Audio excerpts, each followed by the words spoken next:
वर्तमान में अलग अलग संप्रदायों में ऐसे कई लोग धर्म का चोला पहनकर स्वयं को धर्मगुरु होने का दावा करते हैं। संसार छोड़ने का ढोंग करते हैं, लेकिन संसार के भोग विलास में डूबे रहते हैं। उनका आचरण कतई संत, साधु, गुरु जैसा नहीं होता है। जितने ये दोषी हैं, उतने ही वे लोग भी दोषी हैं जो अपने स्वार्थ के खातिर ऐसे लोगों को धार्मिक गुरु के रूप में स्थापित करते हैं। जैसे गुरु वैसे चेले भी खूब मिल जाते हैं। इससे व्यक्ति, परिवार व समाज का भारी अहित हो रहा है। तथागत कहते हैं, जो व्यक्ति रागद्वेष, कामक्रोध, मोहलोभ जैसे विकारों से ग्रसित है, जिसका मन विकारों के मैल से सना हुआ है, जो सत्य संयम के मार्ग पर नहीं चलता है, वह काषाय वस्त्र ग्रहण करने और धारण करने के योग्य नहीं है। शीलवान, सदाचारी, संयत व्यक्ति ही भिक्षु के योग्य है। 10 यो च वंतक्सावस सीलेसु सुस्माहितो उपेतो दमसच्चैन नसो वे कासावमर्हति। वंतक्सावस काषाय का वमन, संस्कृत में वमन, हिंदी में उल्टी और पाली में वंत कहते हैं। जिसने मानसिक मल का, रागद्वेष का वमन कर दिया है, उसे घृणापूर्वक त्याग दिया है और सीलेसु सुस्माहितो शील में, उत्तम गुणों में, सदाचार में समाहित है, उनमें डूब गया है, सगुणों से उत्प्रोत हो गया है और उपेतो दमसच्चैन समीप आए हुए, पहुंचे हुए। अपेत जो दूर चला गया और उपेत जो पास आ गया, प्राप्त हो गया। दम और सच्च प्राप्त हो गए, संयम और सत्य जीवन बन गए। नसो वे कासावमर्हति वे काषाय वस्त्र, गेरुए, संत का वेश धारण करने के योग्य हैं, अधिकारी हैं। जिस व्यक्ति ने मन के मैल को साफ कर दिया, मन की बुराइयों को दूर कर दिया, जो शीलवान है, सदाचारी है, जो संयम और सत्य से परिपूर्ण है, वही काषाय वस्त्र, धार्मिक वस्त्र पहनने का अधिकारी है। ऐसा व्यक्ति ही इसको धारण करने योग्य है। जो शीलवान नहीं है, जिसका आचरण उच्च नहीं है, रागद्वेष, क्रोध, लोभ आदि दोषों से ग्रसित है, वह ढोंगी, पाखंडी एवं झूठा है। वह धर्म के नाम पर समाज को धोखा देता है। बाहरी वेशभूषा से स्वयं को सन्यासी, भिक्षु, धर्माचार्य बताने वाले ऐसे स्वार्थी व ढोंगी लोग धम्म का प्रचार प्रसार करने योग्य नहीं हैं। इसके विपरीत जो सत्य और संयम से युक्त है, वही काषाय, गेरुआ वस्त्र धारण करने के अधिकारी हैं। संसार के सार एवं सत्य को कौन प्राप्त करते हैं? संजय परिव्राजक के अनागमन की कथा। 11 असारे सारमतिनो सारे चासार दस्सिनो ते सारा नाधिगच्छन्ति मिच्छासंक पगोचरा। राजगृह के वेणुवन में, असारे असार में, सार रहित वस्तु में, सारमतिनो सार समझने वाला, सार बुद्धि रखने वाला और सारे सार में, असार दस्सिनो असार के दर्शन करने वाले, देखने वाले, तेवे सारंसार एवं सत्य को नाधिगच्छन्ति नहीं प्राप्त करते, क्योंकि वे मिथ्या संकल्प पगोचरा मिथ्या संकल्प पगोचर हैं, मिथ्या संकल्प में रमने वाले हैं, देखने वाले हैं। जो व्यक्ति असार को सार मानता है और सार को असार के रूप में देखता है, मिथ्या विचारों और मिथ्या संकल्प में डूबा ऐसा व्यक्ति सार नहीं पा सकता। वह कभी सार, परम सुख पद को प्राप्त नहीं कर सकता। रूप, स्वाद, गंध व स्पर्श ये इंद्रियों के विषय हैं। विषयों का भोग असार है। संसार की सारी भौतिक उपलब्धियां असार है। सांसारिक क्षणिक सुखों की उपलब्धियों में मन के विकार पैदा होते हैं, सुख शांति छिन जाती है, दुख ही दुख मिलता है। परंतु जो लोग भोग विलासिता को ही सार, सत्य और जीवन का उद्देश्य समझते हैं, वे इन्हें ही सब कुछ मान लेते हैं। वे मिथ्या संकल्प वाले हैं, झूठे विचार वाले हैं। इंद्रिय सुखों के भोगों को छोड़कर जिनमें सही गलत, भले बुरे, हीरे पत्थर, सारसार जानने की समझ पैदा होती है, विवेक, ज्ञान एवं प्रज्ञा पैदा होती है, वह निर्भय, निर्मल और शांतिपूर्ण जीवन जीता है। किंतु जो भौतिक सुखों को ही जीवन का सार समझ लेते हैं, उनकी बुद्धि विपरीत दिशा में चलती है। वे झूठी मति वाले होते हैं। वे भला सार परमपद को कैसे पा सकेंगे? जब बुद्धि ही उल्टी है तो सार कैसे मिलेगा? विषवासना, कामवासना से दुख पैदा होता है, बार बार भोगने की इच्छा होती है। इच्छा पूरी करने के लिए फिर विषय भोग किया जाता है, तो इच्छा कैसे मिटेगी? यह तो अमरबेल की तरह बढ़ती जाएगी।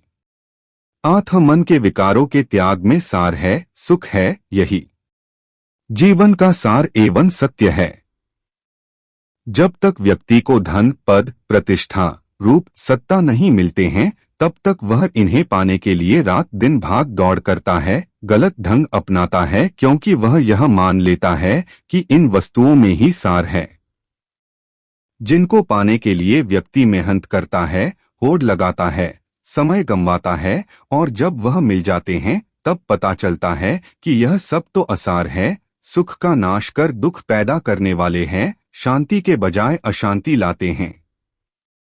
यशकीर्ति, मान सम्मान, पद प्रतिष्ठा पाकर व्यक्ति दिखावे के लिए झूठी प्रसन्नता प्रकट करता है, लेकिन अंदर से उसका मन ही जानता है कि वे कितने सुखदायी हैं।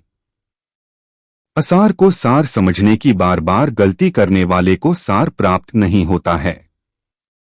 सम्यक संकल्प वाले व्यक्ति सार को प्राप्त करते हैं। 12 सारंच सारतो अथवा असारंच असारतो ते सारंग अधिगच्छन्ति सम्मा संकप्पगोचरा। सारंच सारतो सार को सार के रूप में जतवा जानता है, असारंच असारतो और असार को असार के रूप में, ते वे मनुष्य सम्मा संकप्पगोचरा सम्यक संकल्प वाले सारंग अधिगच्छन्ति सत्य प्राप्त करते हैं। जो व्यक्ति सार को सार जानता है और असार को असार मानता है, ऐसे सम्यक संकल्प वाले व्यक्ति सार को प्राप्त करते हैं। हालांकि मोटे तौर पर अच्छे बुरे, सही गलत, सारसार को सब जानते हैं, लेकिन इस भाव की गंभीरता को समझना और इस विचार चिंतन पर टिके रहना बहुत मुश्किल है।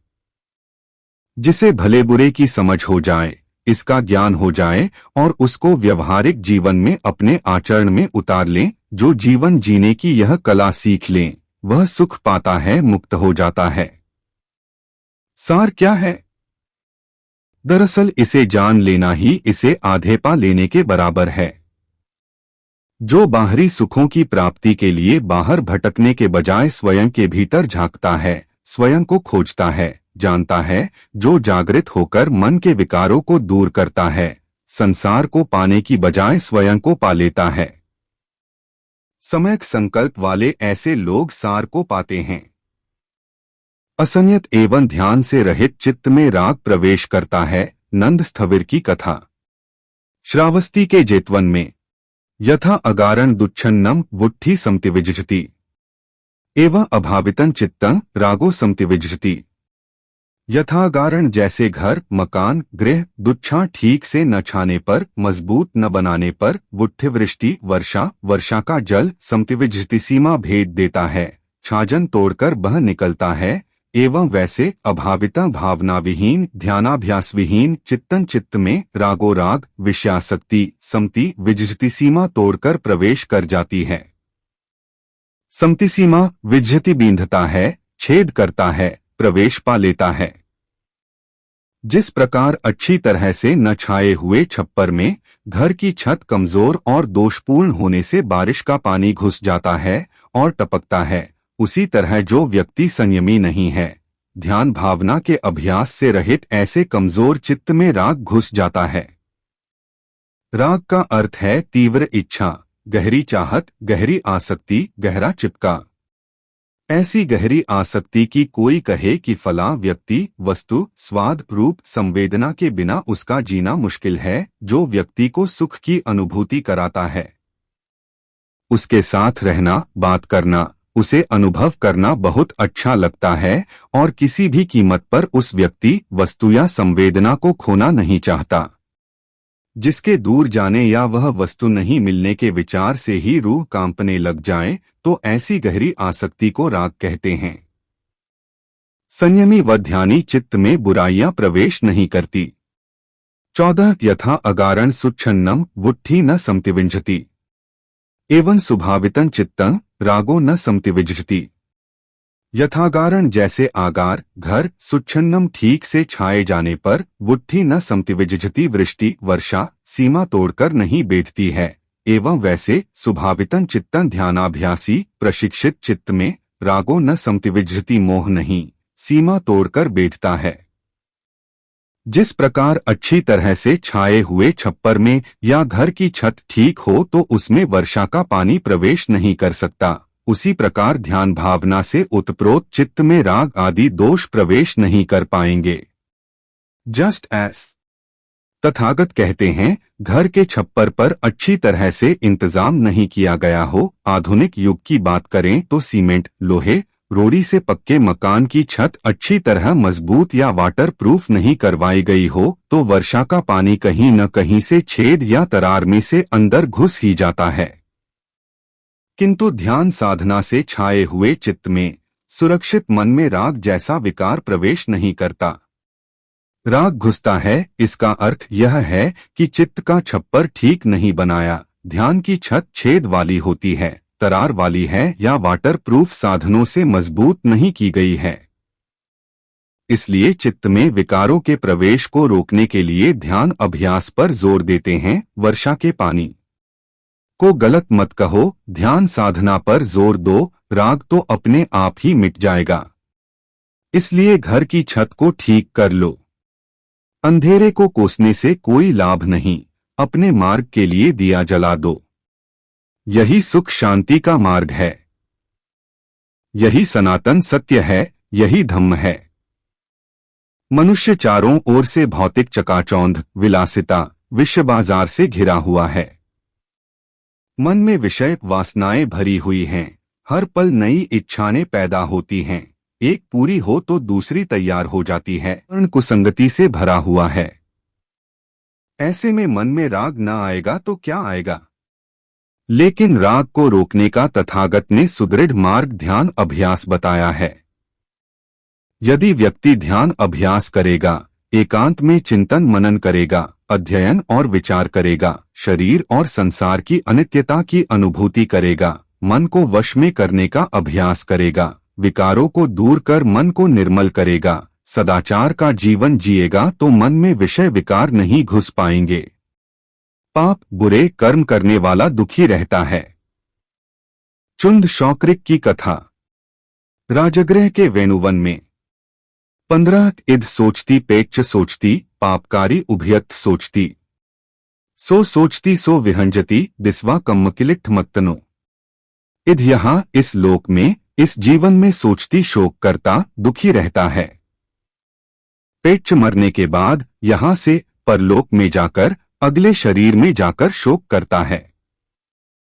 पापकारी पाप करने वाला उभयत दोनों लोकों में आज और आगे जन्म में सो सोचती वह शोक करता है, सो वह विहंजती दुखी होता है। दिस्वा देखकर कम्मकिलिठ मत्तनो अपना मलिन दूषित बुरे कर्म, अपना मलिन कर्म देखकर शोक करता दुखी होता है।